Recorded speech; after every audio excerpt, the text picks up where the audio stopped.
chicken adobo with liver. Kain na tayo mga kabalen. Hi guys, are you interested in planting, craft making, DIYs, pets, travels, cooking, and healthy lifestyles? Don't forget to subscribe and click the bell button. Guys, magluluto tayo ng sikat na adobong manok. Ayan yung mga sangkap. Yung ating chicken ay pre-marinated na. Yung liver natin, pre-fried na rin yan. Then, ipa-fry lang natin yung ating patatas at carrots. Then, yung ating chicken. Mainit na yung ating kawali at meron na rin siyang mantika. Lagay na rin natin ang ating patatas at carrots. Fry lang natin sila for mga 5 minutes. Set aside muna natin pag okay na.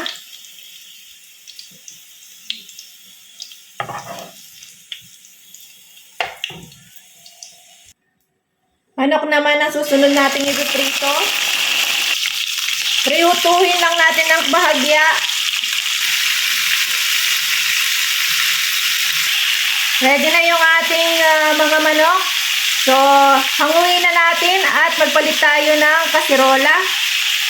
Lagay tayo ng olive oil. Lagay na natin ang ating sibuyas.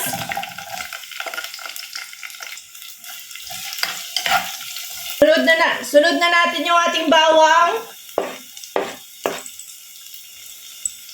At yung ating ginger.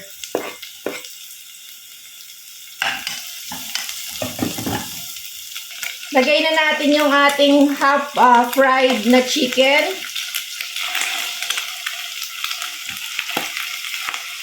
Lagay na natin yung ating marinated sauce na ginamit kaninang pang marinate. Ayan.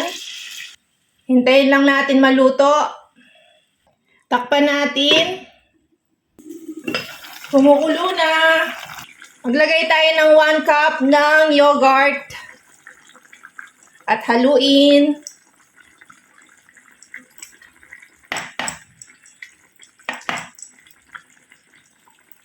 Lagay na natin yung carrots at patatas. We're almost done. Lagay na natin yung ating pre-fried na atay. Luto na ang ating chicken adobo with liver. Ayan. Kain na tayo mga kabalen.